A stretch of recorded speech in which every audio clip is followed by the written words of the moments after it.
recordamos ser proibido fumar nas dependências deste recinto.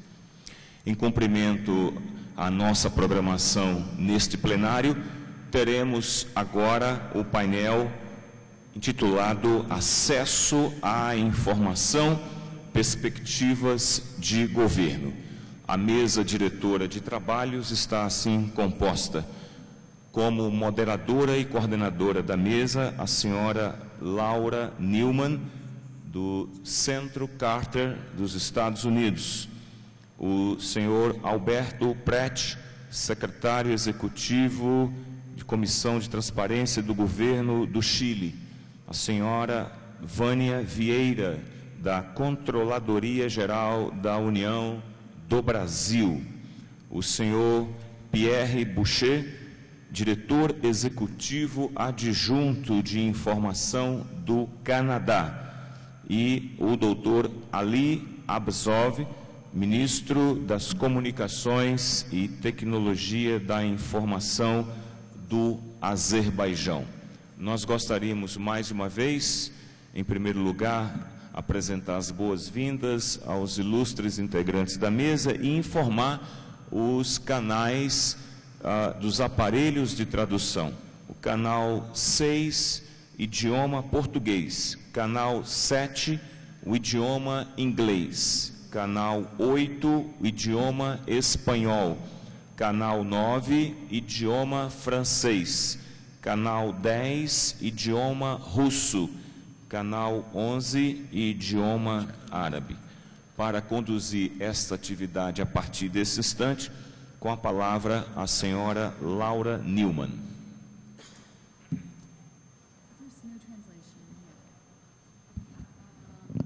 Good morning. Bom dia, buenos dias. There's no translation yet, so I think perhaps we need to wait one moment until our translators arrive.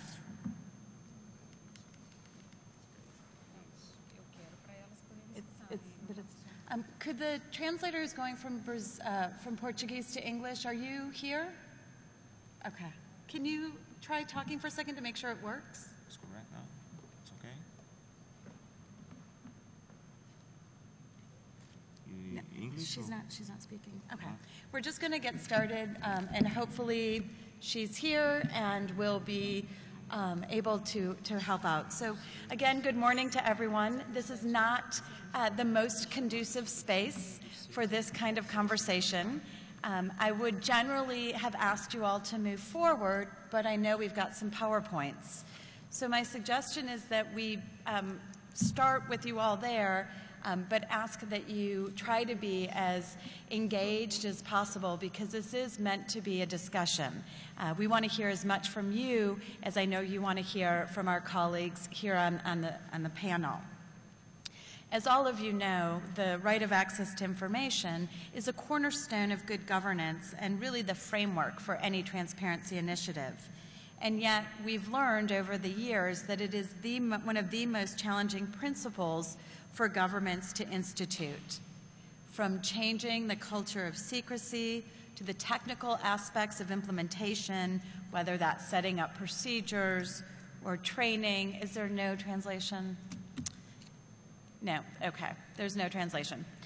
Or records management, all the way to enforcement, all of those pieces are critical and yet incredibly complex to put into place.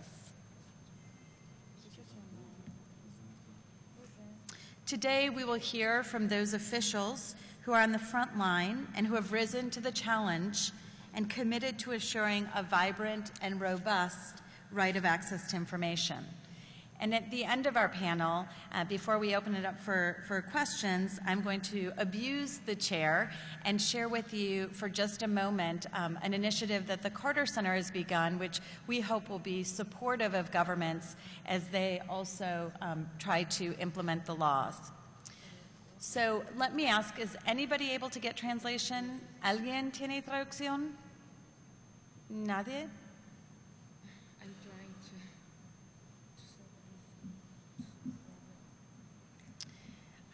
Okay, I'm going to do something very strange. Can I have a show of hands? How many people here understand English?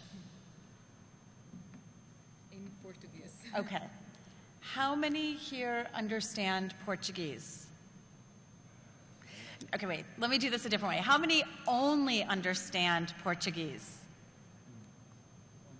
Okay, so I think what we're going to do, and I'm just so very sorry, but I think what we're going to do is change the order and begin with an English speaker, and then we'll move on to our colleague from Brazil. So the first presentation will be in English and will be by Minister Abbasov. He has been a minister since 2004, having been a professor before that.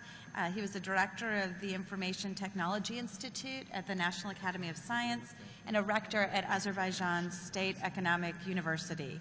And as I say, he's been the Minister of Technology and Communications, Information Technology and Communications, and will be sharing some of the efforts that the Azerbaijan government has done to assure increased access to information. Minister? Thank you, Laura. Good morning, everybody. As a Minister of Communications and Technologies in Azerbaijan, I am in charge. My ministry is in charge of the providing the information services to society, citizens. And now the main topic of our conversation is the law on the access to information. And I would like to share you with the experience of Azerbaijan, how the infrastructure, network infrastructure, is important for the implementation of this law. Law on access to information is the main document obliging civil servants to provide with citizens, business, and society with the information. And over the last years, everywhere, as in Azerbaijan, the requests for information, the number of requests are increasing dramatically, and to provide with information the society, the business, the citizens, by the civil services, by the civil servants, is becoming more hardly and difficult. And so, taken into account by civil service system, public service, not only the citizen society, and now they are committed to give the information for the business sector. And Azerbaijan government pledged to develop an e-government system for the accelerating the process of information services given to society and business sector. And our experience showed what the law on access to information, it is not enough for regulating relationships between society and government on the issues of the electronic public services. And so now in my country, we have the rules confirmed by the Cabinet of Ministers, which is regulates this electronically given information process. And now in Azerbaijan, we are finalizing the new the special law on e-government, and this law now is under the consideration. And plus, we think that a special institution of information ombudsman and must be created too. And special institution of chief information officers are needed. Now in The Azerbaijan electronic the e-government system is giving about 60 public services to citizens, to business and society. And we have confirmed the required package of services which the society is needed. It is the 260 services. It is closer to European Union standards. Why European Union standards? Azerbaijan has special agreement of the strategic partnership with the EU and in the fields of mass media and public services too. And Estonia is one of the real and close partner of Azerbaijan in these issues. Now 60 electronic services are covering the electronic signature, e-taxes, registering, the e-recruitment. What e-recruitment I am stress, especially because in the audience with us, the chairman of the civil service issues, Mr. Khalilov is participating here, and all these services are given from one-stop shop system. I can't stop widely on these services to at least to bring the electronic, how the electronic services now affect the society. But I want to stop at the results of the last 3 years of Azerbaijan government in the fields of the public services given. The advantages, mostly, we have improved the business environment and competition environment. It is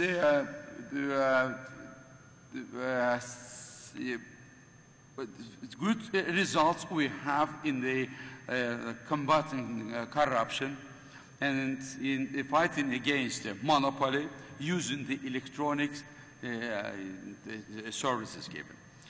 And for the citizens, the level of bureaucracy has been down, and in the fields of the civil services, civil service system, they improved their governance, the effectiveness of the governance has increased.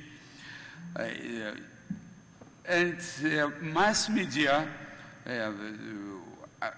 has had an access to electronic resources to all the governmental bodies, and now a lot of information the mass media takes from the web page of the government bodies, and it is some improvement we feel in the field of the freedom of expression. And civil society,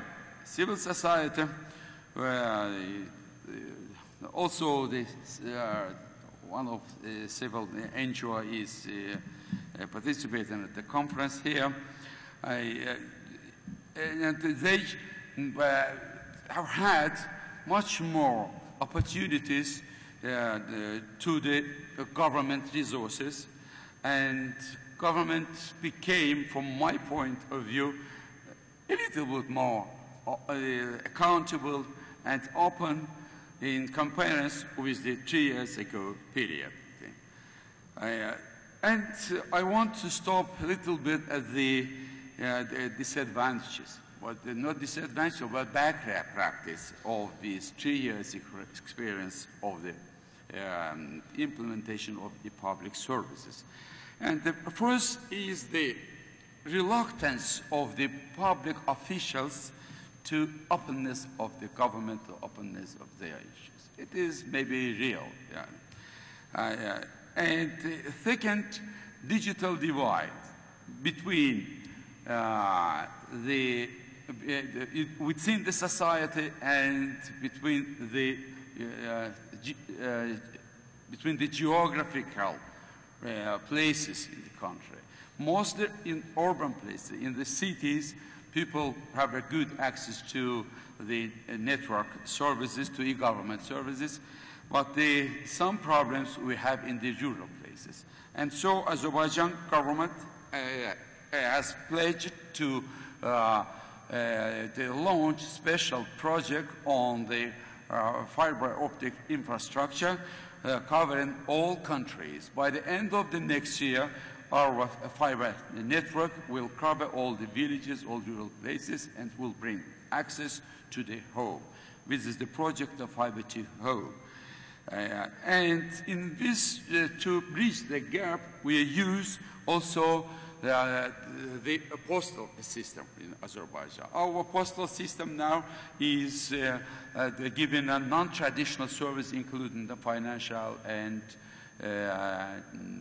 the banking services. Also, they have been committed by the government, and they are funded by the government for giving the public services in the rural places, using their network also. And the last one, what is the, from my point of view, it is the it is the not desired results, it is the poor readiness of the poor readiness for the prosecution issues.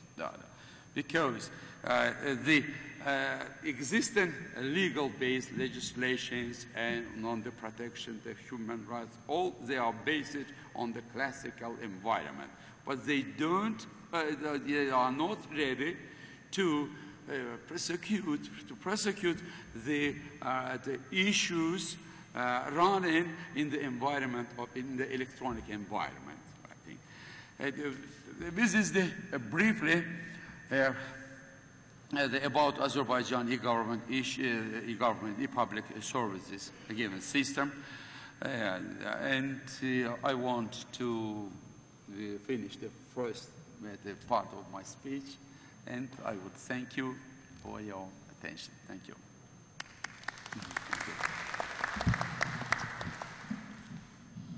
Thank you, Minister. It sounds like you are dealing with the same challenges that I'm sure are facing many of you with reluctance of public officials and distinctions between populations with the digital divide, et cetera. I understand that we still don't have translation. I'm very sorry. I hope that someone's up there trying to fix it. It's kind of hard to tell. I know Vanya's trying to work on it and get it fixed. So why don't we move on? And I'm going to ask Pierre, were you planning to speak in English or French? I'll speak in English. Okay, fantastic. So Pierre will be, Pierre Boucher, excuse me, is here from Canada. He is with the Treasury Board and has been there for 9 years. And as such, he's responsible for setting policy related to access to information, privacy, technology, and information management. Pierre? Thank you. So, good morning. I'm very pleased to be here to speak to you today. Certainly glad to hear experiences from other governments around the world. My remarks will address this morning two things. The legislation we have in Canada that guarantees the right of access at the federal level, and three initiatives that we've undertaken in recent years to actually broaden and strengthen the access to information. The legislation itself, Canada's Access to Information Act, came into effect on July 1st, 1983. It entrenches Canada's belief that granting the right of access leads to a sound democracy and enhances accountability and transparency in government and fosters citizens' engagement.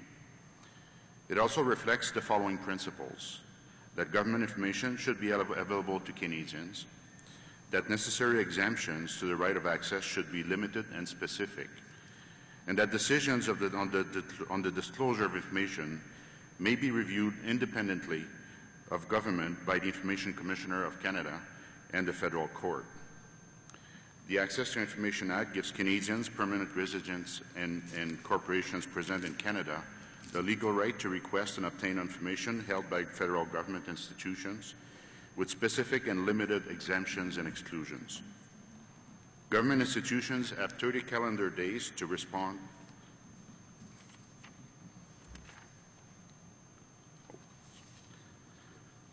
So I'll try to speak a little louder.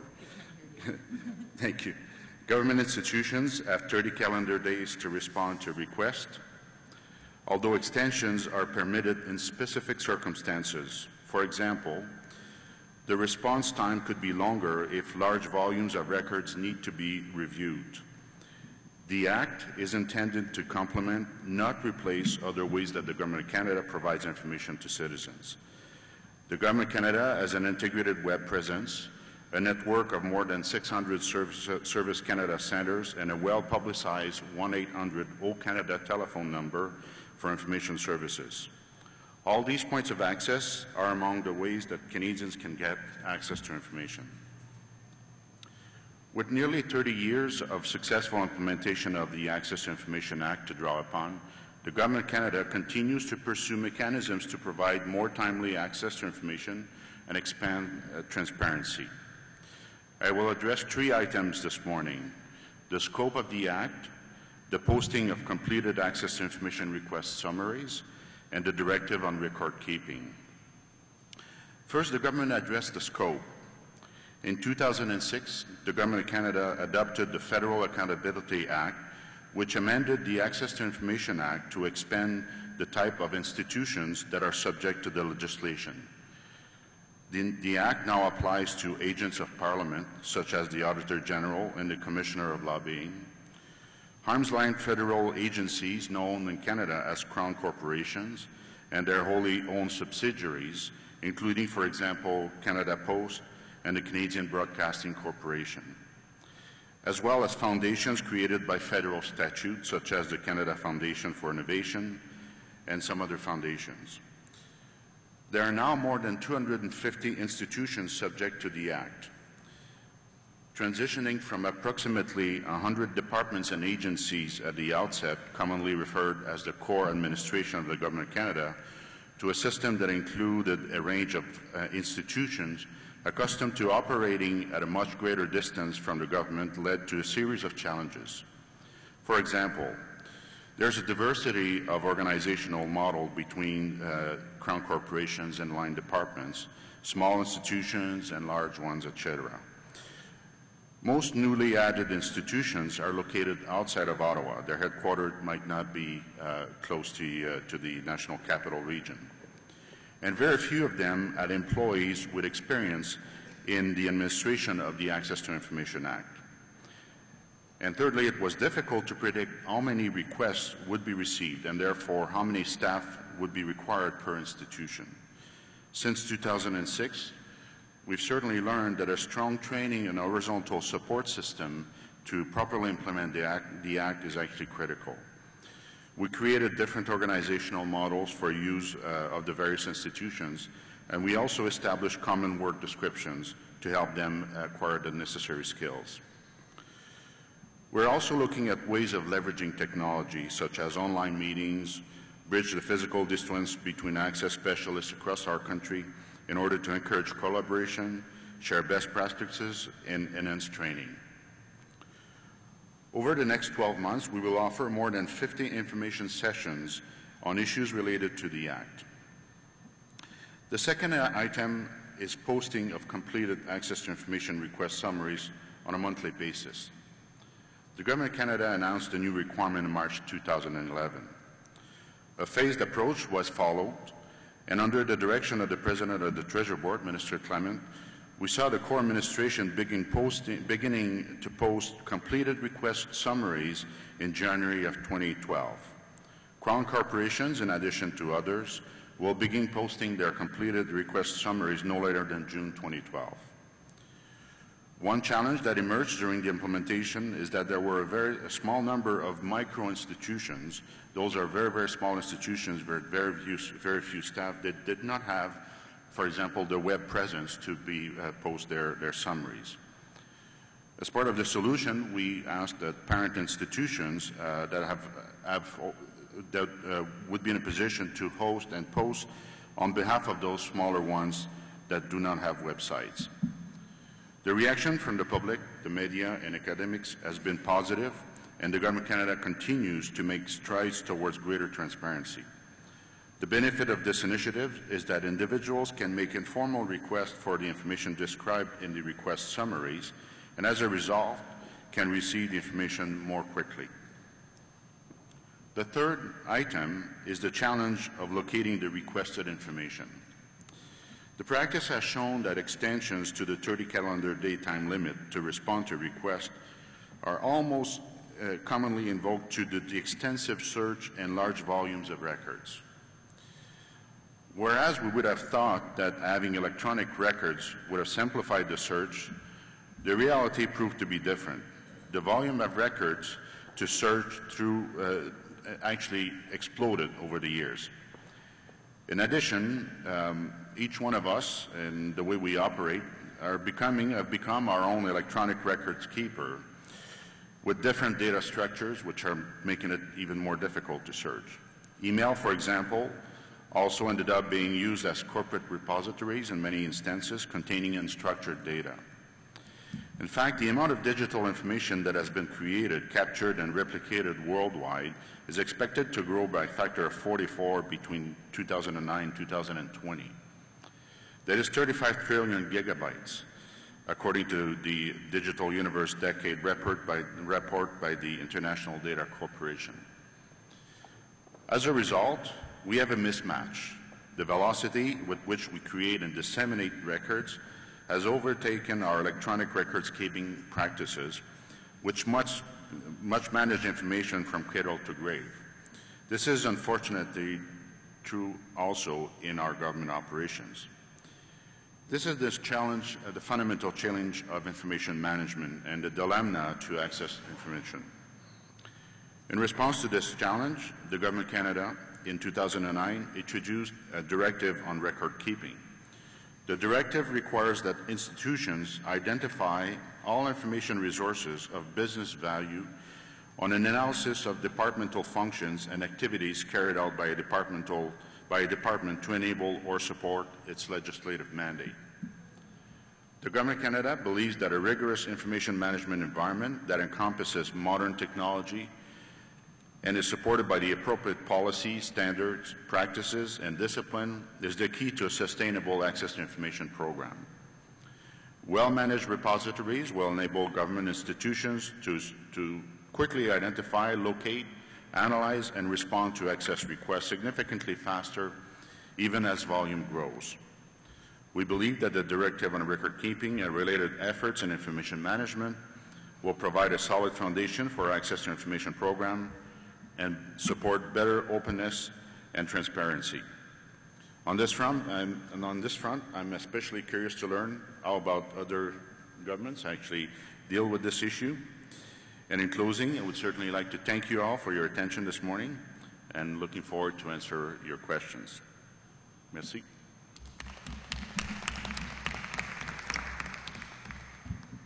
Thank you very much. So I believe that the technical difficulties continue. What we're going to do as they're trying to fix it is we're going to move on to Vânia Vieira, who is here with the Comptroller General's office from Brazil. Shockingly, she's been there for 8 years, which is amazing to me because she looks way too young to have been with the Comptroller for quite so long. But she is responsible for all anti-corruption initiatives as well as implementing their very new Access to Information law. She's going to be speaking in Portuguese, but she has a PowerPoint in English. So, oh, now you can't hear me. She's going to be speaking in Portuguese, but she has a PowerPoint in English. So hopefully we'll make do and get as much as we possibly can out of her wonderful presentation. Vânia?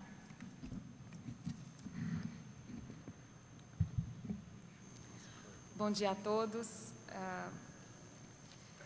Em nome da Controladoria Geral da União, gostaria imensamente de pedir desculpas pelos problemas técnicos aí referentes à tradução. Nós esperamos que ainda consigamos superar isso. Bem, Eu trouxe aqui algumas informações sobre a lei brasileira, a Lei de Acesso à Informação, que entrará em vigor no próximo dia 16 de maio. Nós tivemos essa aprovação, a sanção dessa lei em novembro último. O prazo para que o governo brasileiro se preparasse para a implementação dessa lei foi extremamente exíguo. Isso já deve ter sido comentado aqui nesses 2 dias de evento.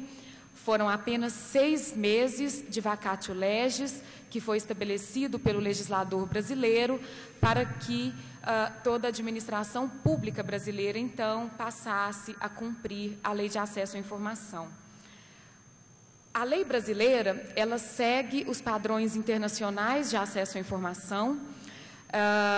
Nós temos regras referentes à transparência ativa, conjunto mínimo de informações que deve estar na internet. Nós temos, ainda voltando, por favor, o pessoal, aí, por favor. Nós temos também na nossa lei procedimentos específicos referentes ao acesso à informação, com o estabelecimento de prazos. O prazo da lei brasileira é de 20 dias corridos, prorrogável por apenas mais 10. O pedido de acesso à informação, a lei brasileira é expressa em estabelecer que ele não precisa ser motivado, então o cidadão ele não precisa justificar por que ele quer o pedido, por que ele quer a informação. O serviço de acesso ele é gratuito, o Estado poderá cobrar apenas pelas cópias referentes às informações. E nós temos também toda uma sistemática de recursos, apelações, estabelecido em termos de procedimento. A nossa lei, assim também como as leis de outros países, ela traz exceções expressas para o acesso à informação. Então, nós temos ali as hipóteses de sigilo expressamente previstas, são aquelas relacionadas à segurança nacional, a relações diplomáticas, à estabilidade econômica financeira, investigações, inteligência. Então, nós também seguimos aí essas exceções legais tradicionalmente previstas. Nós temos regras sobre proteção e controle de informações sigilosas, sobre o acesso a informações referentes à violação de direitos humanos e também informações sobre regras sobre proteção de dados pessoais. Em termos de inovações, passando já ao próximo slide, quais seriam os pontos da legislação brasileira que nós destacaríamos? Primeiro, a lei brasileira, ela foi bastante ousada no sentido de abranger todos os poderes de todas as esferas federativas. Então, em um mês, quando a lei entrar em vigor no Brasil, nós teremos a sua aplicação ao Poder Executivo, Judiciário, Legislativo, de todos os níveis de governo. A lei brasileira também inovou ao expressamente prever a implementação de princípios de Open Government, de dados abertos. Então, nós também teremos, em todo o nosso trabalho de transparência ativa, de levar os princípios de dados abertos em consideração. Em termos de enforcement, a lei brasileira prevê a responsabilização de órgãos públicos e de agentes públicos pelo descumprimento do quanto previsto na lei. Então, são aplicação de sanções expressamente previstas. Essas sanções, elas serão para os agentes públicos, no mínimo, no grau de suspensão. Um ponto também bastante destacado na lei brasileira é que nós tivemos o que nós chamamos de o fim do sigilo eterno. Agora, no Brasil, uma informação, ela poderá ser mantida sob segredo pelo prazo máximo de 50 anos. Então, são informações de caráter ultra secreto que podem ficar sob sigilo num prazo de 25 anos, prorrogável, se necessário, por mais 25. E, por fim, eu destacaria ainda também, em termos da lei brasileira, a obrigatoriedade de que os órgãos publiquem, todos os anos, uma lista de informações classificadas como sigilosas.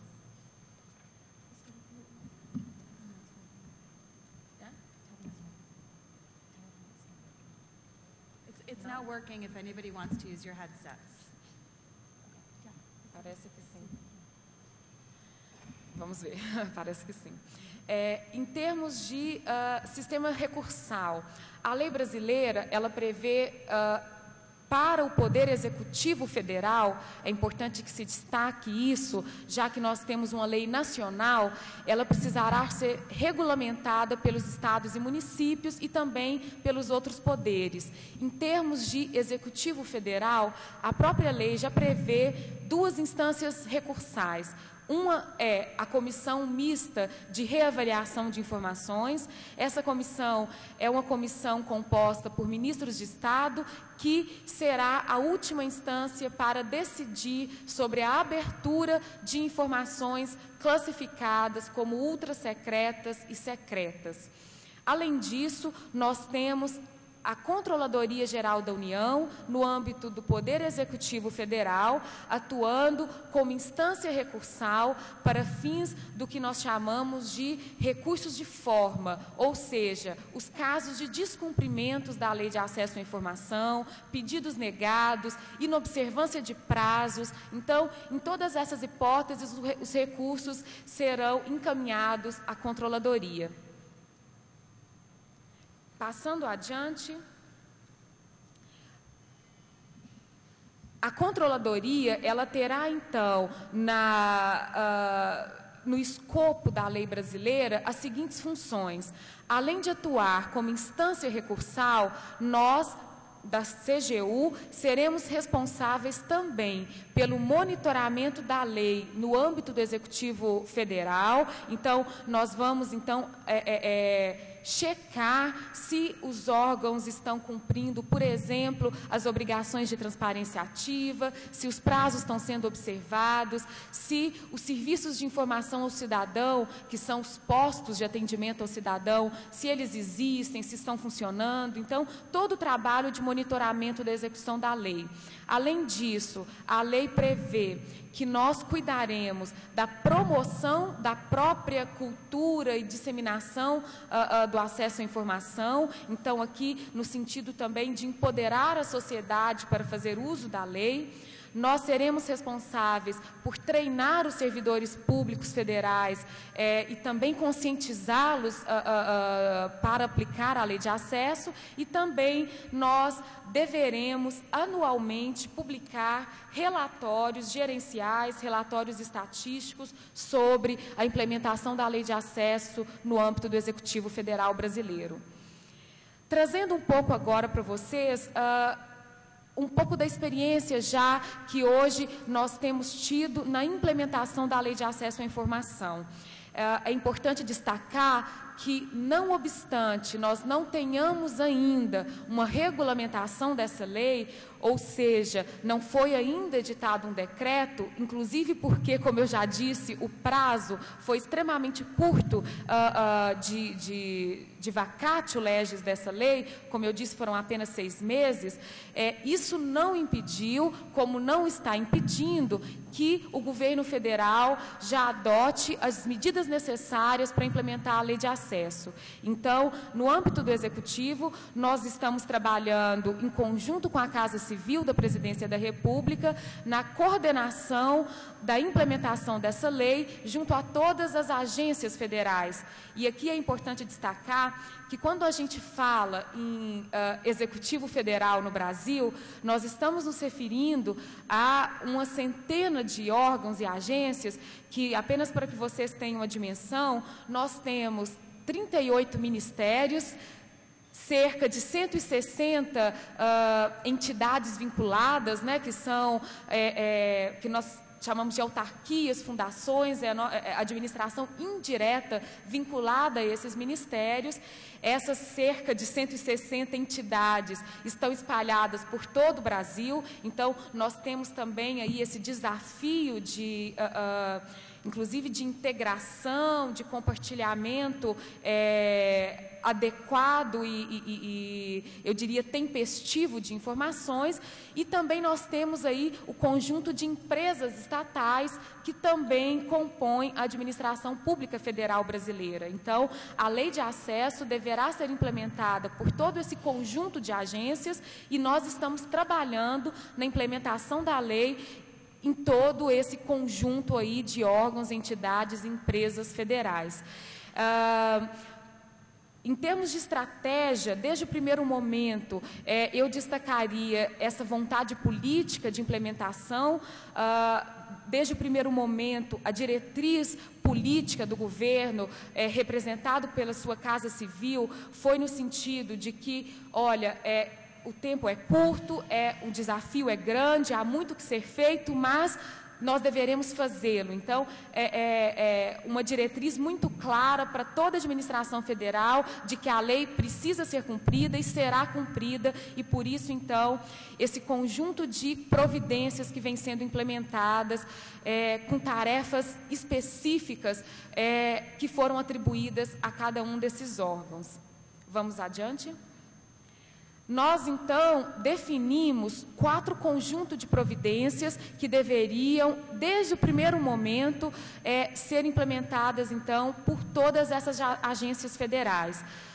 Aqui eu me refiro a ações relacionadas à transparência ativa, à transparência passiva para atender os pedidos de acesso, ao monitoramento e também à gestão da informação. Então, desde o início do ano, todas as agências federais estão trabalhando num conjunto de tarefas relacionadas a esses 4 conjuntos de informações.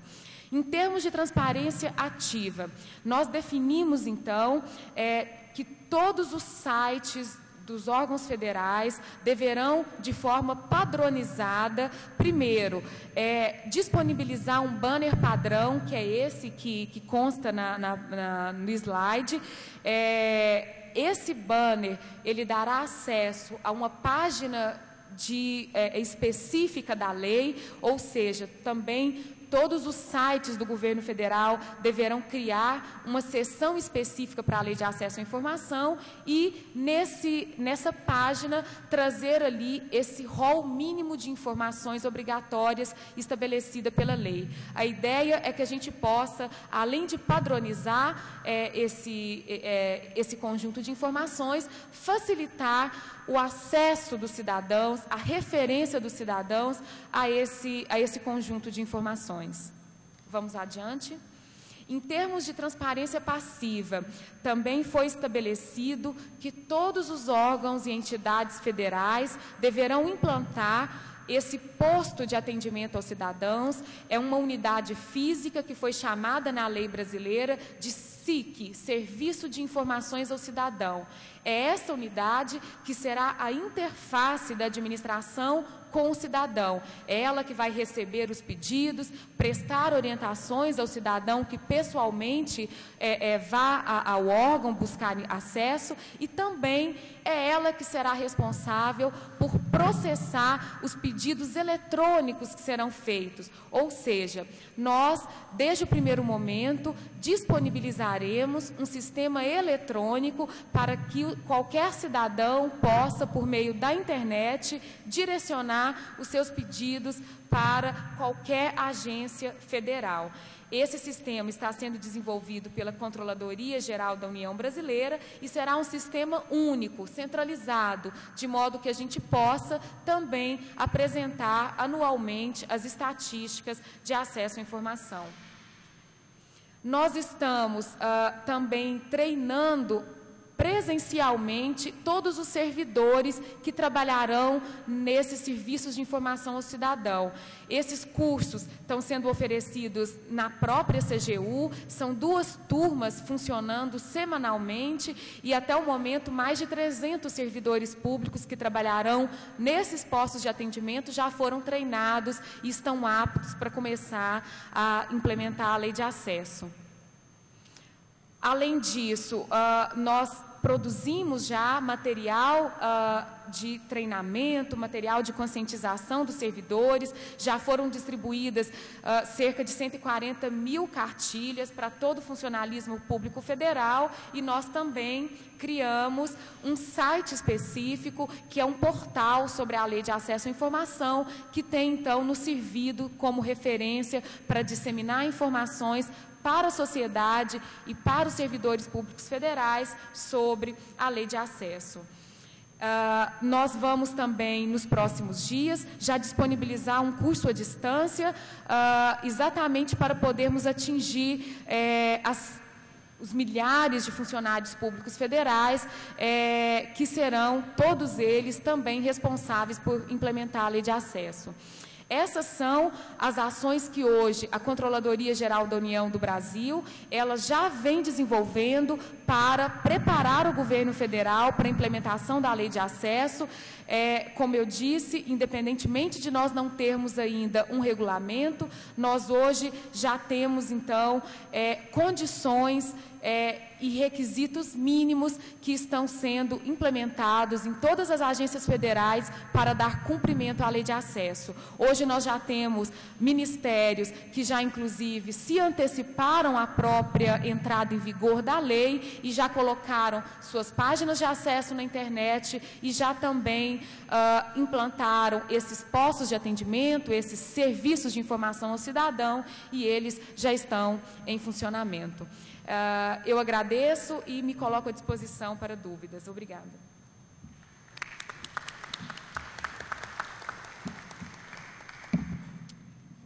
Thank you very much, Vanya. We're now going to turn to our last speaker. On the agenda, it was supposed to be the Deputy Minister of Finance from Liberia. Unfortunately, our Liberian colleagues from government were not able to attend. But I have the pleasure of working in Liberia with the government, so if you have any questions on Liberia, I'd be happy to answer that instead of James Coley.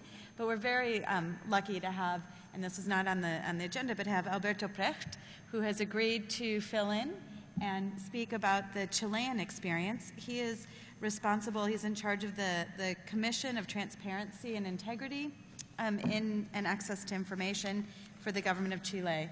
So Alberto, gracias. Bueno, muy buenos días. Haré mi presentación en español y tengo un PowerPoint. Si lo pueden poner ahí. Muchas gracias. Bueno, el día de mañana nuestro país cumple 3 años de tener una ley de acceso a la información. Esta es la razón de por qué mañana inauguramos temprano un importante seminario. Y la Ley de Acceso a Información en Chile no ha significado solamente una reglamentación, sino que ha significado un cambio cultural en nuestro Estado.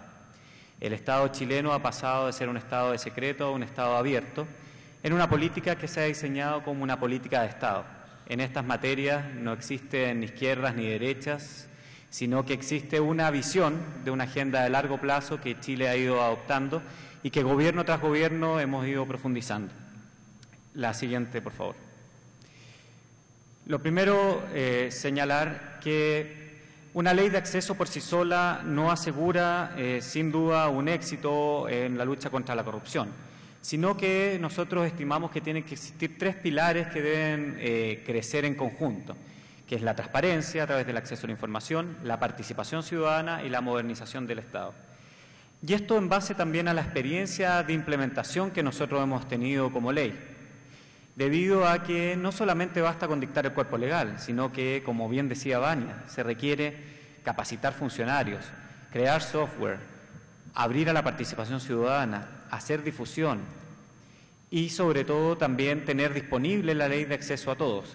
Al igual que lo que está viviendo Brasil, nosotros vivimos ese proceso y no fue un proceso fácil, fue un proceso de corto tiempo, pero vemos que ha dado frutos. Sin duda, esta transparencia, participación y modernización significa a la larga menos corrupción, y Chile lo ha demostrado en eso.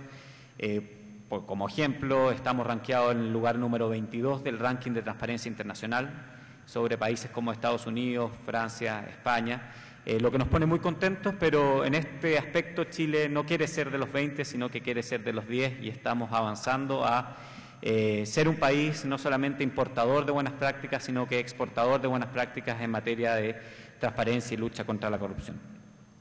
La siguiente, por favor. La siguiente. En ese contexto se dictó el año 2008 la ley que entró a regir el año 2009.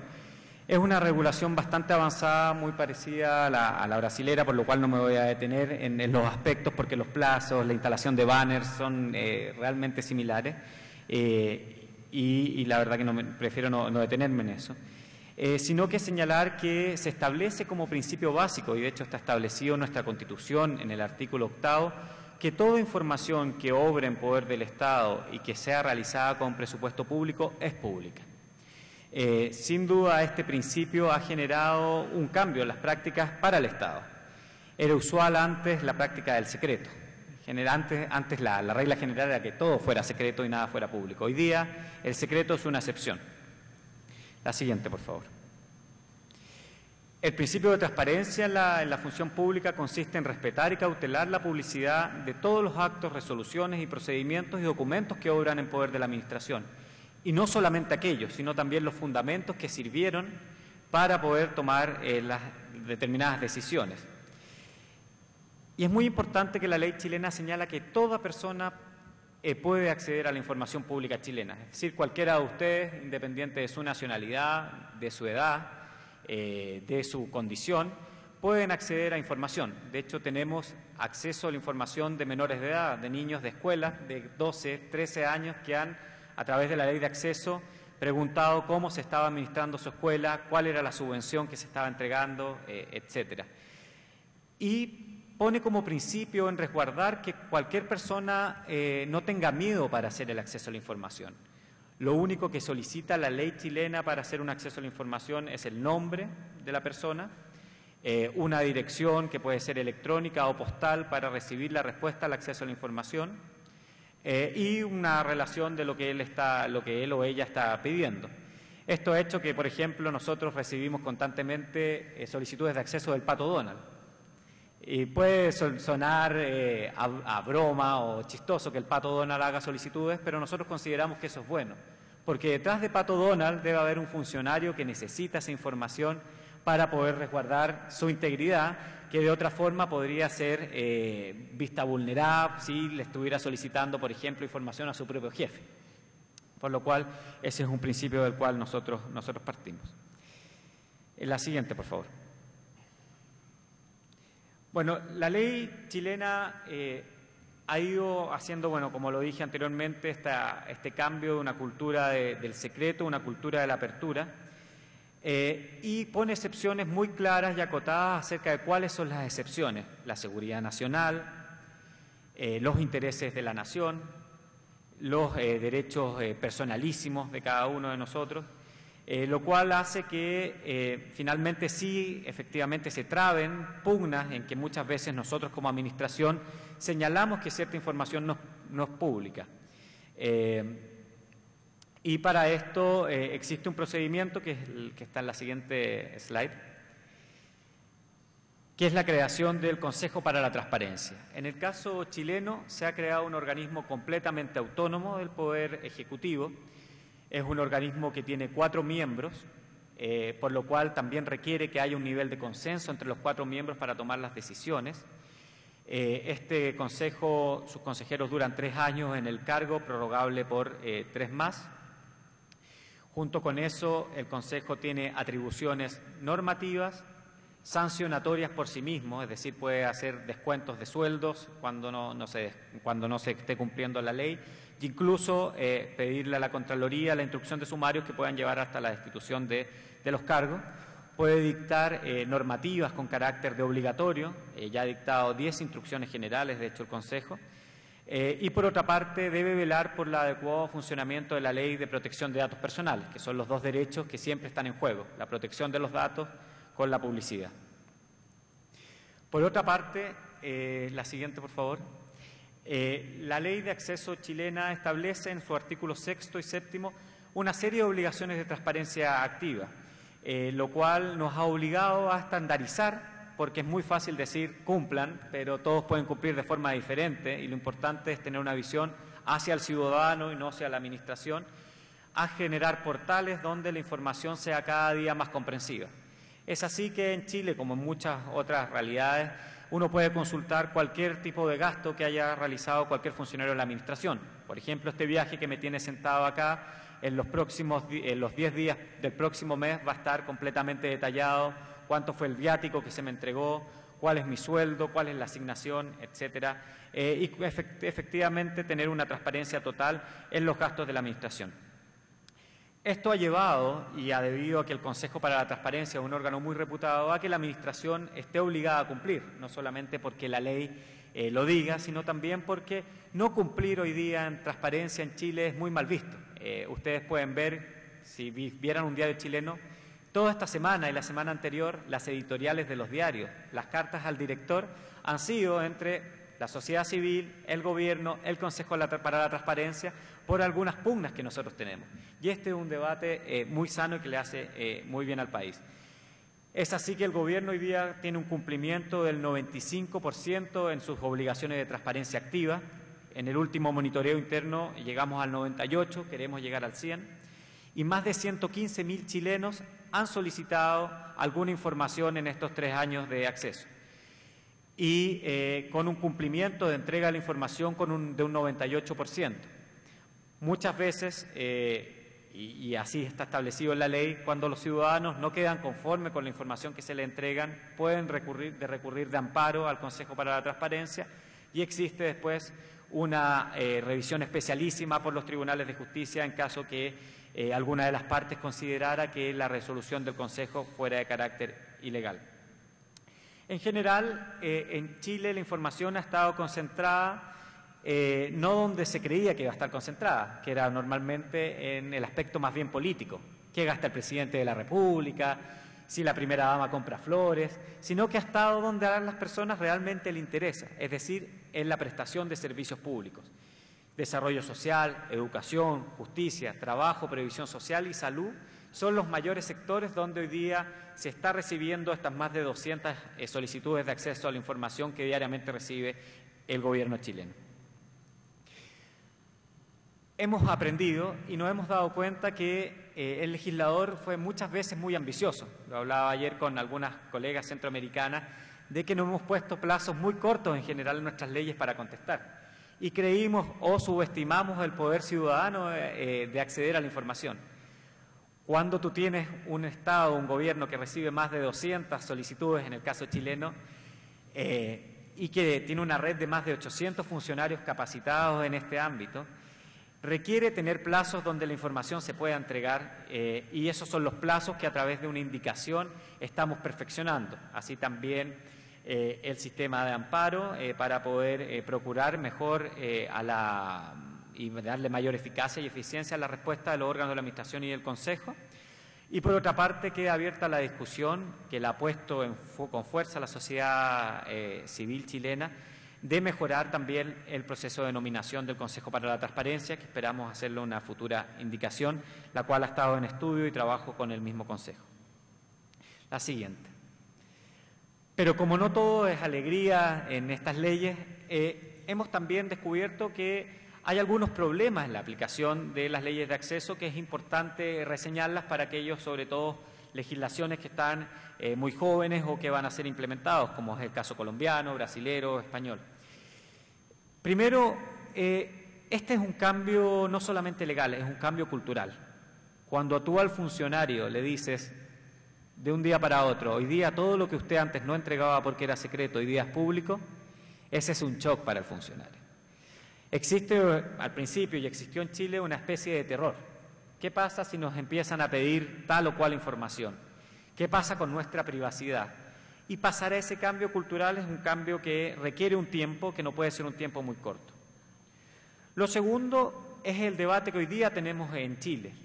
¿Cuál es el límite entre acceso a la información y protección de la privacidad?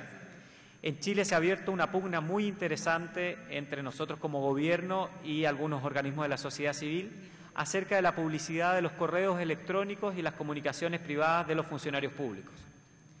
Nosotros consideramos como gobierno que nuestra ley no es suficiente para poder violar el secreto que tiene cualquier comunicación privada y que está establecido en la Constitución política, por lo cual decimos que deberíamos ir a una discusión parlamentaria. Por otra parte, el Consejo para la Transparencia y la Sociedad Civil Organizada ha estimado que la ley es suficiente al establecer que cualquier documento que obre en posesión del Estado es público. Y es una pugna que hoy día se está dando a nivel de tribunales de justicia y en el Tribunal Constitucional. Creemos que esos fallos que están por venir van a marcar mucho este límite. Quiero reseñar que, por ejemplo, ayer me llegó al celular una solicitud de acceso a información acerca de los historiales de navegación de las páginas web de los ministros de Estado. Es una información que claramente uno podría decir que es pública, pero esa información mal entendida puede ser muy complicada. Yo encuentro que nosotros veamos nuestro Facebook muchas veces para dar alguna información o ocupemos Twitter debería ser algo lógico y no debería ser algo mal visto. Yo supongo que la gran mayoría de nuestros ministros ocupan Facebook y Twitter y no queremos caer en una pugna en que eso sea mal visto, y esa es la nivelación que hoy día estamos buscando cómo poder resolverla. Y por otra parte, el problema que tenemos, está sonando un celular acá y no lo encuentro, es acerca de que nuestra legislación, no es que la legislación de archivo, está en la mochila, perdón. Que nuestra legislación de archivo ha quedado atrasada. Y eso es algo que no previmos. Creímos que era suficiente con dictar una ley de acceso y no es suficiente, sino que también se requiere el dictar una ley de archivos, y es por eso que en el marco de Open Government Partnership nos hemos comprometido a hacer una nueva institucionalidad en el marco de los archivos públicos chilenos. Existen otros avances, a la siguiente por favor, que han ido acompañados en esta lucha contra la corrupción y que tan buenos frutos le ha dado a Chile en el marco internacional. Bueno, voy a olvidar el celular, ya no lo encontré. Lo primero es que hemos suscrito la gran mayoría de los tratados internacionales en esta materia y hemos ingresado a la OCDE, lo cual nos ha obligado a tener estándares más altos aún de probidad y transparencia. Hemos tipificado en nuestro Código Penal el delito de cohecho al funcionario público extranjero, de una forma que ha sido bastante alabada a nivel internacional. En Chile existe una ley de responsabilidad penal de las personas jurídicas, también una ley de gobiernos corporativos de las empresas públicas, que son los lugares donde es más susceptible que ocurra la corrupción, y una ley de acceso a la información bancaria por parte de la autoridad tributaria, que ha permitido bajar por una parte la evasión y por otra parte tener un control mayor en cuanto al lavado de dinero. Por otra parte, existen ciertas normas que no han venido desde el punto de vista legal todavía, porque lo estamos discutiendo en el Congreso, y que han sido de carácter administrativo, y quiero hacer algunos anuncios que están también en el marco de Open Government. Hemos decretado la publicidad de las declaraciones de patrimonio e interés de nuestros funcionarios públicos. Hoy día, si usted ingresa a la página de la Presidencia de la República, puede ver la declaración completa del Presidente de la República, el fideicomiso ciego que ha estado obligado a hacer por la presión ciudadana, y también normativas acerca de mandatos de cualquier ministro, subsecretario, Presidente de la República y hasta el grado de jefe de servicio. Por otra parte, vamos a anunciar la liberación de las agendas de todos los ministros, subsecretarios y presidentes de la República para evitar el lobby. Mientras tanto, se tramita la ley de lobby, que también está anunciada en el marco del Plan de Acción. Y por otra parte, la creación del Consejo para la Transparencia. La siguiente, por favor. Bueno, para ir finalizando, decir que este ha sido un camino que ha sido bueno para Chile, un camino que no ha sido fácil, pero que sin duda los riesgos de corrupción aumentan cuando el gran fiscalizador, que son los 17 millones de chilenos, están presentes. Hoy día es verdad lo que se señala, que falta difusión de la ley. pero consideramos que día tras día eso se va a ir acabando. Estamos invirtiendo fuerte y vamos a volver a invertir este año fuertemente en capacitación y en publicidad de la ley, porque creemos que con ciudadanos activos solicitando información los niveles de corrupción aumentan radicalmente. Por otra parte, creemos que esto tiene que ir avanzado y es por eso que hemos suscrito Open Government con otras legislaciones. Y el día de mañana se anunciará el ingreso de una nueva legislación de lobby. Estamos avanzando fuertemente en nuestra nueva legislación de probidad y transparencia de funcionarios públicos para que no solamente la declaración del presidente o de los ministros sea público, sino que más de 17.500 funcionarios uno sepa con cuánto dinero entran, con cuánto dinero salen, en dónde tienen sus intereses y se puedan inhibir en la toma de decisiones para evitar el conflicto de interés. Y el último slide, por favor, la siguiente.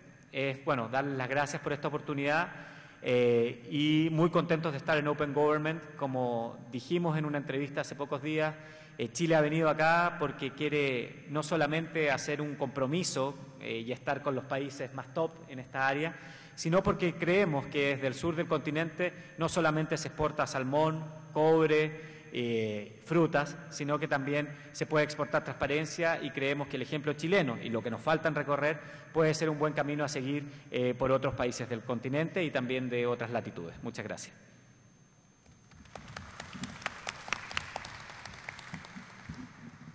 Thank you very much.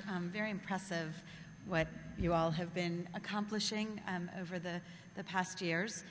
I want to mention that our colleagues from Liberia have arrived, having overcome incredible visa difficulties. They're here with us. I think they're here if you want to ask any questions, but I think rather than bring you up, you'd rather just listen at this point. Is that correct? Okay, fantastic, but it's great to have you all here.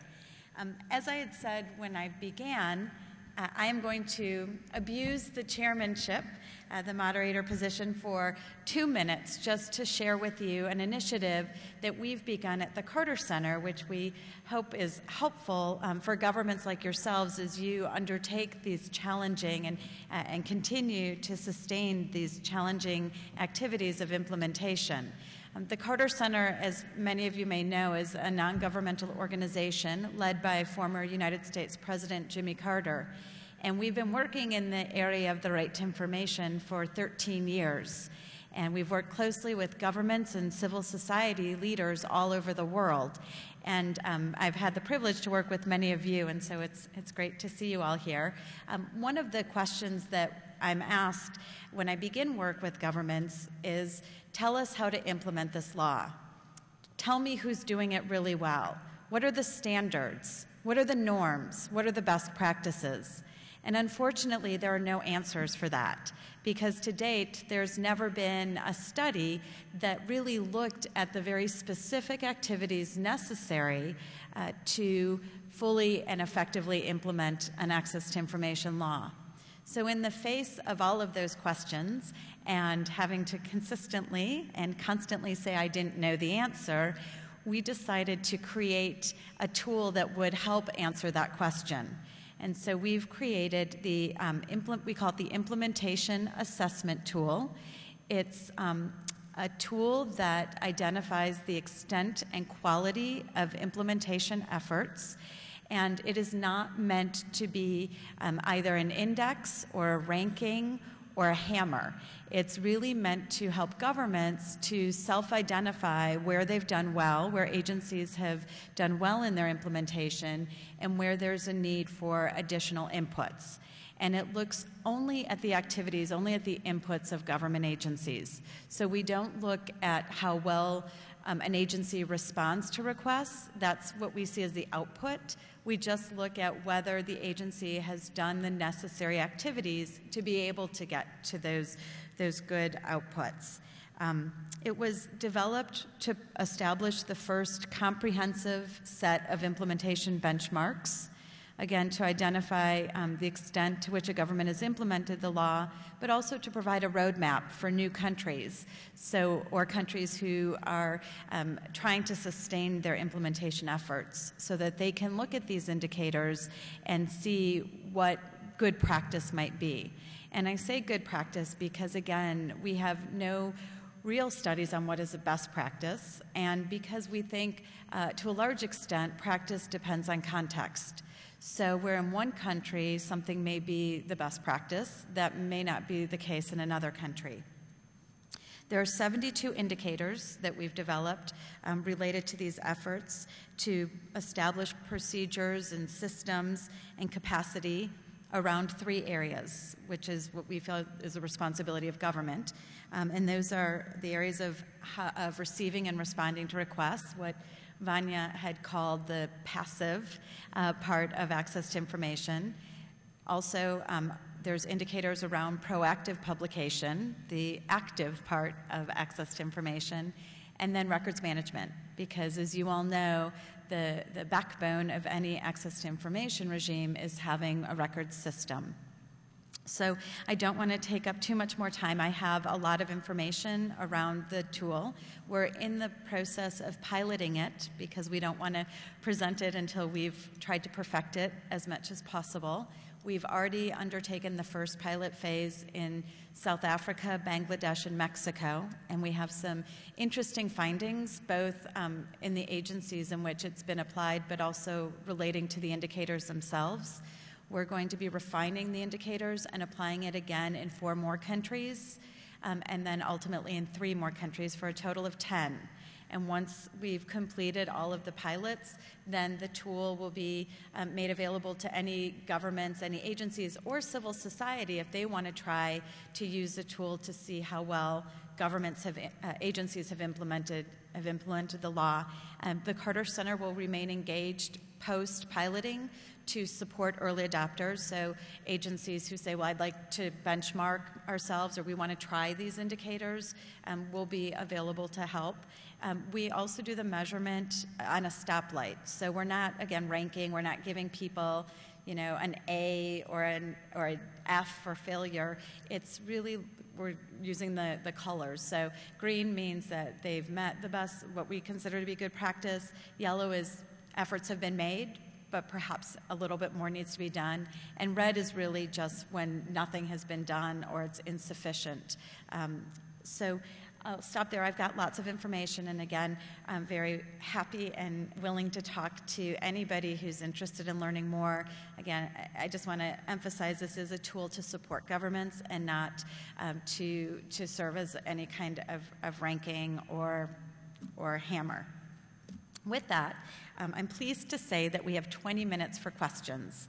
So I'd like to open it up. I have no idea if there's a microphone for questions. Yep, there is. There's 2. And there's some nice women who are going to come down. We have a question here in the front.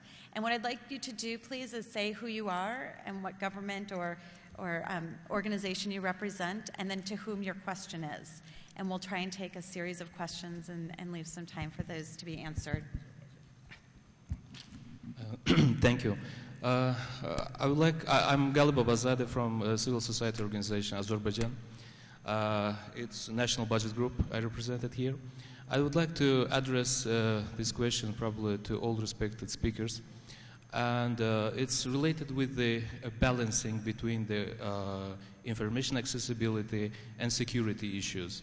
It's very interesting for me to know what type of efforts in your practice, in your experience, you already applied to keeping up the openness, transparency issues, and at the same time maintaining the security issues, especially in the military factors or some in this type. It's very challenging. I know that this issue for balancing both of sides, but that's why it's very important to know your opinion. Thank you. Great. Any other questions? Yeah.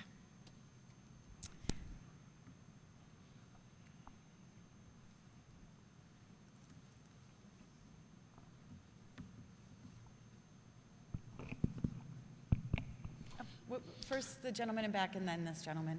Yes. Okay, thank you. My name is Danar. I'm from Indonesia. I am a member of Freedom of Information Network in Indonesia. My question is, specific on exemption method, because in our country there has become a critical point in the implementation of the Freedom of Information Act. So how your country applying this method to ensure that there is no negative list for the exemption of the information. Thank you. Bom dia, meu nome é Fábio Oliva, eu sou conselheiro da Amarribo Brasil e membro fundador de uma organização de combate à corrupção em Januária, Minas Gerais, que já foi responsável pela cassação e afastamento de 7 prefeitos de 2004 até hoje. E eu gostaria de perguntar à Vânia o seguinte: Vânia, com exceção do governo federal e dos municípios brasileiros acima de 500 mil habitantes, eu não tenho observado nos municípios entre 10 e 500 mil habitantes nenhum esforço, nenhuma atitude para a implementação dos portais, dos websites, e nenhum esforço no sentido de dar efetividade a essa lei. E no Brasil a gente tem aquela história da lei que pega e da lei que não pega, da lei que funciona e da lei que não funciona.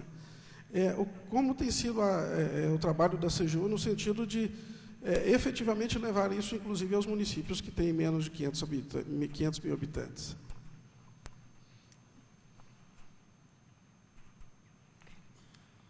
Great. Well, why don't we start with those three? Oh, sorry, you have a question? Okay, we'll take one last question, and then if there's time, we'll do a second round.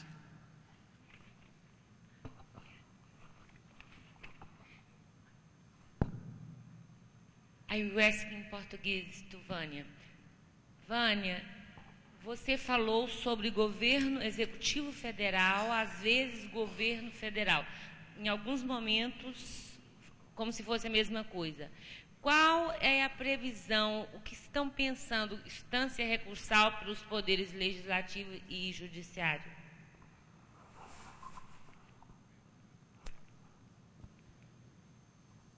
Okay, great. So 2 questions for everyone on the panel, and 2 questions for Vanya. I think we'll wait. We'll get these questions out, hopefully quickly, and then we'll move on to another round of questions. So if you could just wait, please. Thank you. So the first question is about balancing the principles of openness against those necessary principles of security, and I think that leads very well into the second question around applying exemptions. So if everyone wants to take a crack at that, and then there's the 2 questions for Vanya, specific to enforceability issues, as well as the question that was just asked regarding appeals. Why don't we just start with Pierre and move our way down? Yes, thank you. In Canada, of course, there are several, and I'll cover a bit about the first 2 questions, I guess, at the same time. Specifically focusing on exemptions. So we have a series of exemptions that need to be applied before the information is actually released to the requester of the information. In relationship to security in particular, there's an exemption that deals with security of information, and the information is also protected under different set of acts. The important aspect of properly marking the information comes from the proper definition of what constitutes classified matters, and in such a way that over time people don't end up classifying matters. As it turns out, under the Act, the fact that a piece of information might have been classified does not prevent its release. In fact, we have to extract out of the document the specific sections related to the security exemptions on which it would be applied. So you cannot in Canada take a complete document and say this is secret, not releasable.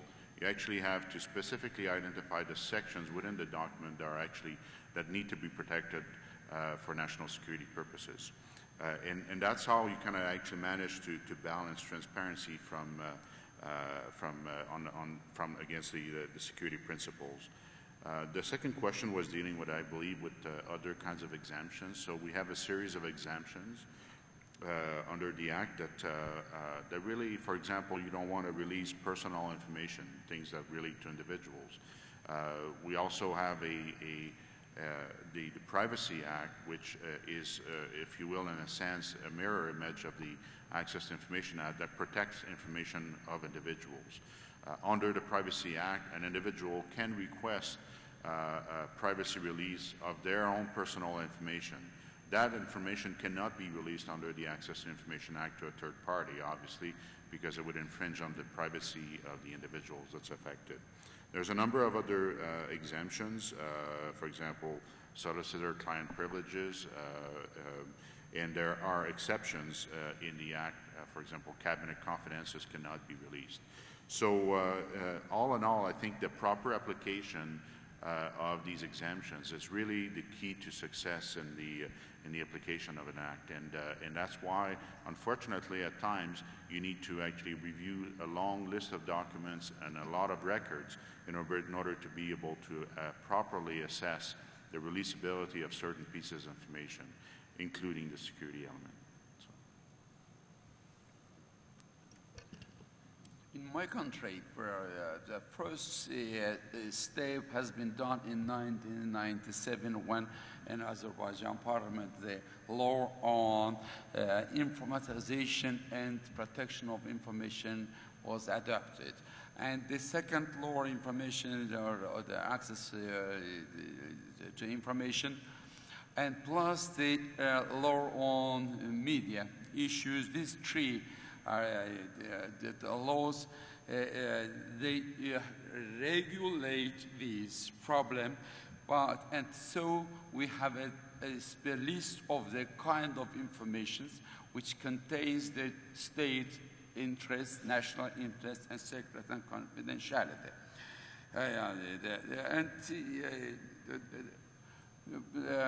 The law on access to information it allows to civil servants to refuse to the request of the citizens to answer the information, to give information. But in this case, if he must reference to the law, why and due to what paragraph of the what law he refused his request. And then this refuse could be challenged at court. But from my point of view, but here it was very interesting presentation from Brazil side, when some information must be disclosed after 50 years, maybe 20 years, the same rules we have. But here must be some trade-off between confidentiality and openness to information. I think what in Azerbaijan we will make one step forward with accepting the e-government law. Thank you. Why don't we move to Alberto, and then Vania, you can answer all the questions at once. En el caso chileno, el principio general y establecido en la Constitución es que todo es público. Las excepciones están establecidas taxativamente en la ley y una de ellas es el secreto militar, la seguridad de la nación. Quien evalúa que la seguridad de la nación esté en juego en la entrega de una información es el Consejo para la Transparencia. No corresponde al mismo Ejecutivo evaluarla. Es decir, y lo vimos hace 2 semanas con un caso respecto a un avión militar que tuvo un accidente cerca de una isla chilena. En ese caso, un periódico consultó acerca de las reparaciones de ese avión militar. La Fuerza Aérea Chilena denegó la información aduciendo la seguridad de la nación, claramente los registros de mantenciones, etcétera. Si se trabara un amparo ante el Consejo para la Transparencia, el Consejo es quien tiene que determinar si la excepción fue bien aplicada o mal aplicada. Ese es el principio. Y en el caso de las otras excepciones, también son las establecidas en la ley, protección de los derechos de terceros en este juego que siempre tiene que haber entre protección de la vida privada y la publicidad de las informaciones, la seguridad de la nación, los intereses permanentes, por ejemplo, las notas diplomáticas entre dos embajadores, etcétera. Pero caso a caso el Consejo es quien debe determinar si la excepción fue bien o mal aplicada.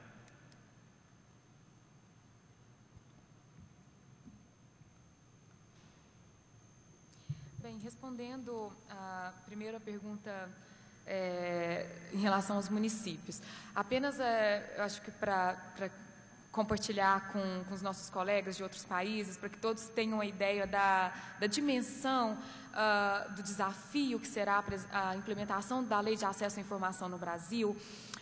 Como eu disse, ela é aplicável a todos os poderes de todas as esferas federativas. Nós temos no Brasil cerca de 5.600 municípios, então, dos mais diversos tamanhos e estruturas e condições. Então, nós tivemos em 2009 a aprovação de uma lei que já previa exatamente a divulgação de informações sobre orçamento na internet.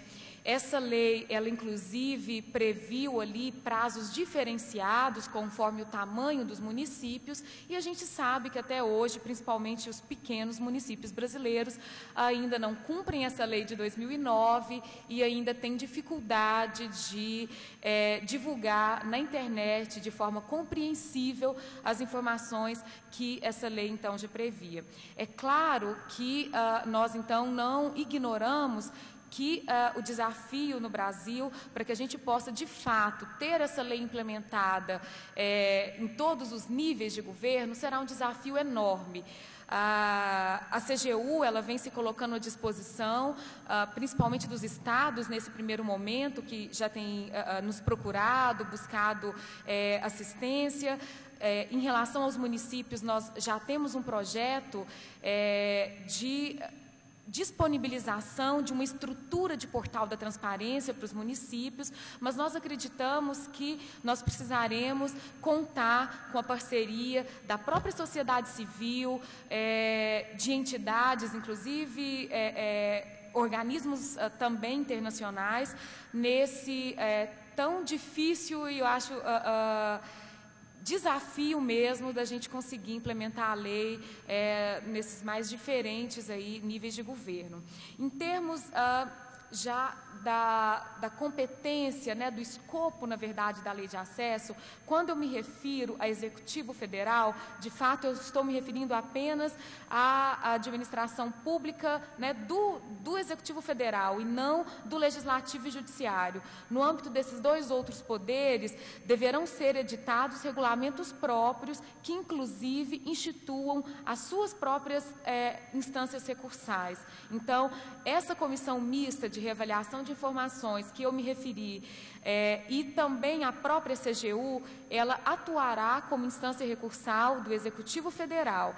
Cada poder e cada nível de governo deverá adotar seus regulamentos próprios e, então, constituir as suas próprias instâncias recursais. Agora, a gente também não pode esquecer que nós temos no Brasil o Ministério Público, para que também nos ajude nessa fiscalização da aplicação da lei e, em última análise, o próprio cidadão poderá sempre recorrer ao Judiciário para poder fazer valer a Lei de Acesso à Informação.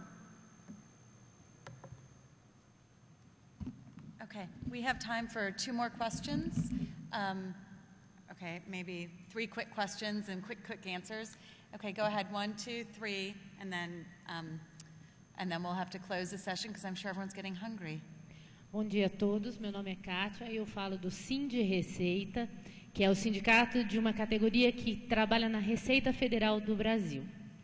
Em todos os momentos dessa discussão, em que se está se estabelecendo regras de acompanhamento e participação da sociedade nessa questão da transparência, se fala na questão do gasto público.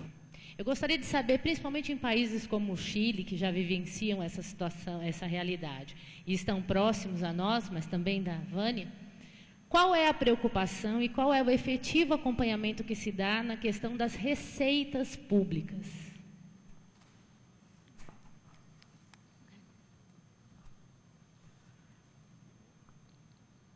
Could you give her the microphone? Espera un segundo. Yeah, go ahead.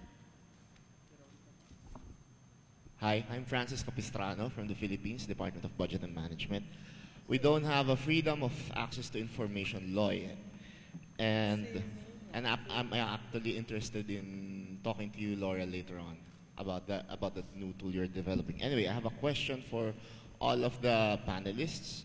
One of the prevailing fears or concerns why the freedom of information law in our country has not yet been passed is that the law might be used by certain political, commercial, or vested interests, especially to try to take down their competitors. For example, a politician will try to use a media personality or another citizen to, on his behalf, ask for information about his competitor and then use that to for black propaganda and so on and so forth, also for commercial interests. So I'd like to ask if such a case is actually a concern in your countries, and if there is such a thing as a transparent request standard, meaning that the requestor also discloses why or for what or the purpose of the information being sought for, and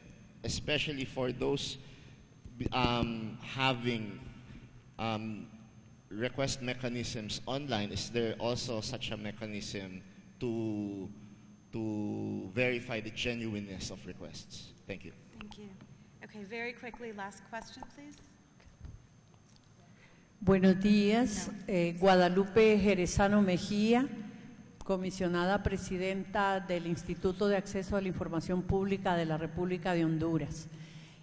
Rápidamente para la compañera de Brasil.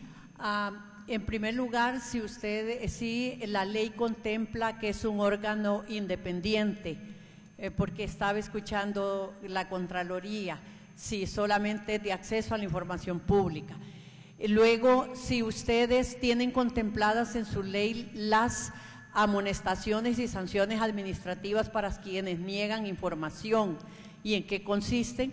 Y finalmente, si tienen dentro de la ley un artículo que mencione lo que es la información de oficio, que es información pública, que deben de dar a conocer las instituciones del Estado para que de esa manera pudiesen enmarcarse dentro de lineamientos establecidos dentro de la ley. Y finalmente, para Laura, ¿hay alguna posibilidad, Laura, que por los avances que tiene la ley de Honduras, que ya va a cumplir 6 años, y el Instituto de Acceso a la Información Pública 5, y las experiencias, si hay alguna posibilidad que seamos incorporados dentro de lo que usted estaba mencionando con el plan piloto? Gracias. Okay, thank you. I'm so sorry there's not time for additional questions. This is going to take us well beyond the time, but the panelists will have agreed to stay some extra minutes so that anybody who has additional questions, please feel free to come up. So I'm just going to paraphrase quickly, and then we can go down the line. So the question about public expenditures, particularly for Alberto, this question about whether the people's in these countries, has there been a problem with requesters? Are they being misused, information, particularly by politicians? And you have to say why, so specifics on their laws. And then again, for Brazil, the independent agency and any clauses regarding what is information. And finally, I will be pleased to speak with my friends who I've known for many years from Honduras after the panel about the possibilities. So gracias por su petición. Okay, so quickly, and then any last words that you might want to give. Sí, brevemente, efectivamente nosotros tenemos muy bien reglamentado el tema tanto del gasto público como de las compras públicas. Me gustaría después comentarle más largamente acerca de cuáles son los portales de seguimiento. Hoy día toda compra pública en Chile se hace a través de Chile Compras, que es nuestro portal de compras públicas, y cada peso que se gasta está establecido en la página de la Dirección de Presupuesto Y además hay un sistema que se llama Evalúa, que ve que el gasto efectivamente haya tenido el impacto para el cual fue nombrado el gasto, y me gustaría mostrárselo. Y respecto a lo segundo, lo que dice el amigo de Filipinas, lo primero, no es rol de los gobiernos, y yo como un representante de gobierno, evaluar para qué se pide la información. Si la piden para destituir un ministro, lamentablemente tendremos que ver que el impacto político sea al menos, pero vamos a tener que entregarla. En Chile hace poco tiempo hubo un ministro que tuvo que renunciar por una información acerca de un puente militar. Pero sí, efectivamente, ese es un miedo. El miedo claramente que todos, yo vengo del mundo político, tenemos de que cierta información pueda ser mal entendida, mal utilizada, tergiversada. Y lo segundo es el miedo a la vulneración de la privacidad que muchas veces los funcionarios públicos sienten en caso de que se extremara mucho el principio de transparencia, por ejemplo, vulnerando ciertas comunicaciones privadas que se hacen en el marco de su función.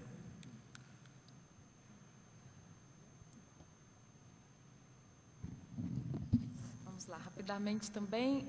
Primeiro, em relação às receitas, né? Apenas para lembrar que, embora a Lei de Acesso à Informação brasileira, né, que entrará em vigor, não estabeleça no rol mínimo das informações que devem obrigatoriamente estar na internet as receitas, a Lei de Responsabilidade Fiscal já prevê isso desde 2009. Então, nós, inclusive, hoje já disponibilizamos informações sobre receitas públicas no portal da transparência do governo federal. Isso são informações detalhadas. O Brasil, então, é porque nós temos aí diferentes normativos que tratam do tema da transparência e dessa divulgação obrigatória de informações.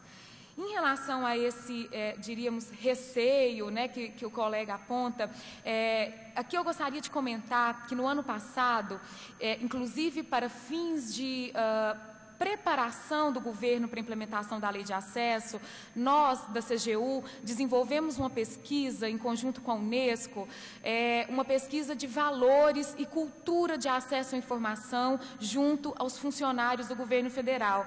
E nós ali tivemos resultados interessantíssimos e que agora nos apoiam, inclusive, na adoção de políticas de conscientização e superação dessa cultura de sigilo.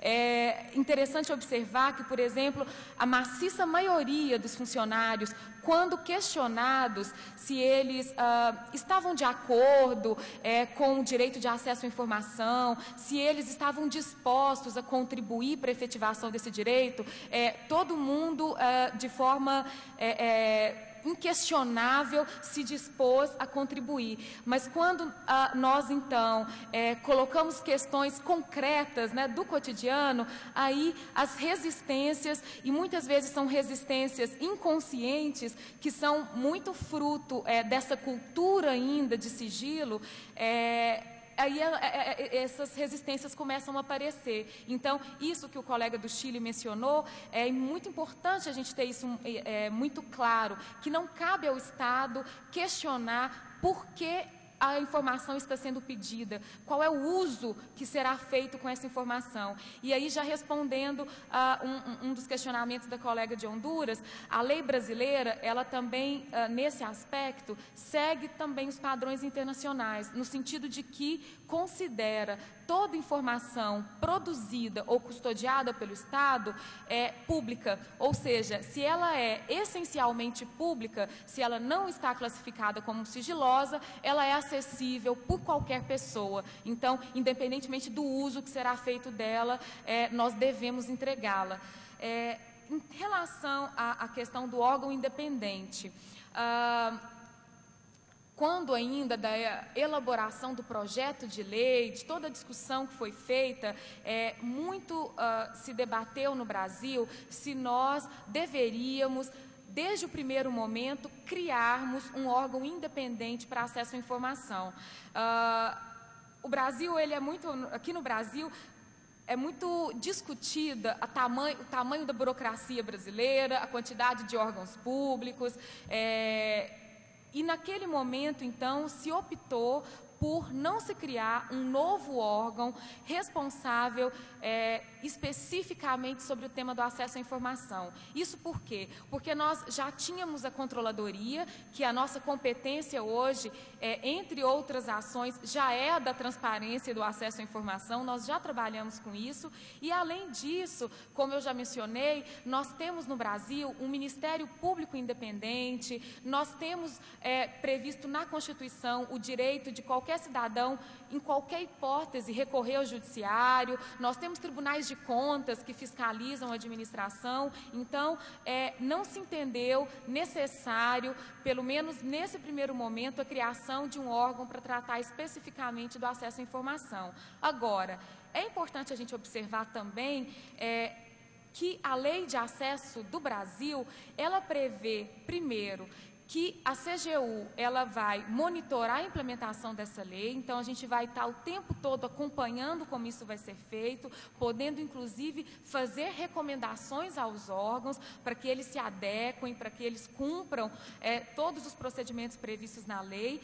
Nós funcionaremos, como eu disse, como instância recursal, e eu acho que o mais importante disso, a nossa lei prevê a responsabilização de funcionários públicos que descumprirem o acesso à informação, o direito de acesso. E qual é a sanção? A sanção pode ser, no mínimo, suspensão. Aqui no Brasil nós temos, eu diria aí, administrativamente, né, a possibilidade da própria administração punir pelo menos 3 tipos de sanção. Advertência, nas hipóteses aí mais leves, suspensão e demissão. Então, a lei de acesso prevê que é no mínimo suspensão, ou seja, poderá ter demissão nos casos, então, de descumprimento da lei de acesso. E ela vai além, ela prevê que poderemos ter também aí a considerar como caso de improbidade administrativa, que no Brasil é uma sanção extremamente severa de improbidade, os casos de descumprimento da lei de acesso.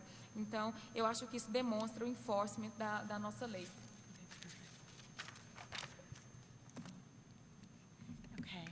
Great. Very briefly, gentlemen, if you'd like to, perhaps if you have a last comment or if you want to say something to our colleague from the Philippines. Certainly. So the question around, we haven't seen misuse of the legislation, certainly not in under my purview. And the very essence of the legislation provides for exemptions or exceptions where applicable. Like, for example, things that are subject to public release, there would be public contracts and the value of those contracts. This is all public information, and so it's automatically released. But when you get into, for instance, there may be third-party information on which there is an exemption that would protect, for example, an organization from sharing with the government trade secrets and these kinds of things. That could be advantageous to competitors, that would be prevented, that would be exempt under the Act. In relationship to some of the other questions that were asked, we do have, of course, an independent agent and that has a role to oversee the implementation of the Act. There are, under the legislation, sanctions and fines that would be applicable if an individual actually destroys records that are subject to release. And those sanctions, so these are offenses under the Act and subject to imprisonment up to a maximum of 2 years or a $10,000 fine. So they are severe sanctions. In terms of how to classify information, the Act provides guidance in relationship to what kinds of information are subject to certain exemption or exceptions. But the policy that really provides that type of information is the Policy on Information Management, which gives specific instructions, and again, the Directive on Record Keeping clearly defines what is of value within an organization subject to the legislative mandate of that organization. So we do have a lot of guidance around that. And the other policy, which, of course, which is very important, is the policy on government security, which also provide classification guidance in terms of what is classified or protected for individual privacy. So I think those are, we do have a lot, and of course an awful lot of experience in the application of those with almost 30 years of access information being in effect in Canada. We have experienced that quite a bit and have a lot of guidance in our relationship to the implementation of the Act.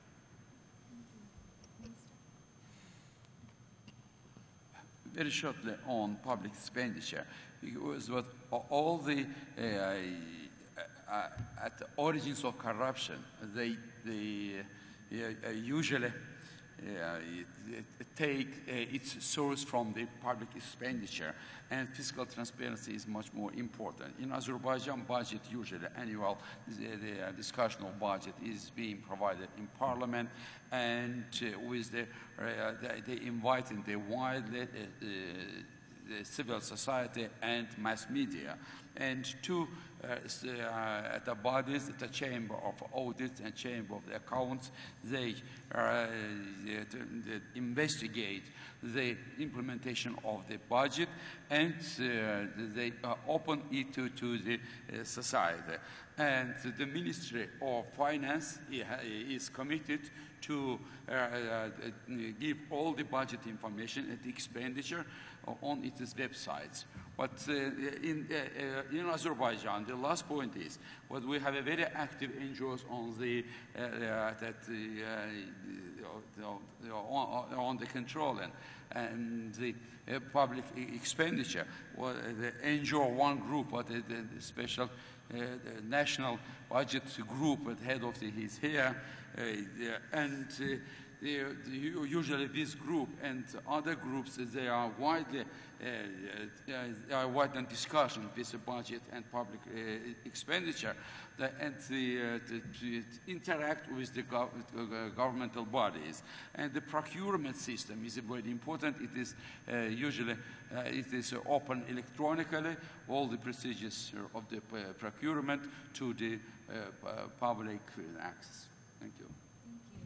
Well, I want to thank our panelists for wonderful presentations, and all of you for your questions and for your attentiveness, and also just to thank especially those of you who are government representatives for really agreeing to this commitment to increase the availability of information about governmental activities. It really is the prime to assuring openness throughout your governments and your administration. So we will remain up here for anyone who has questions. Anybody who wants more information about the implementation assessment tool, feel free to come get this. And with that, thank you very much and enjoy your lunch.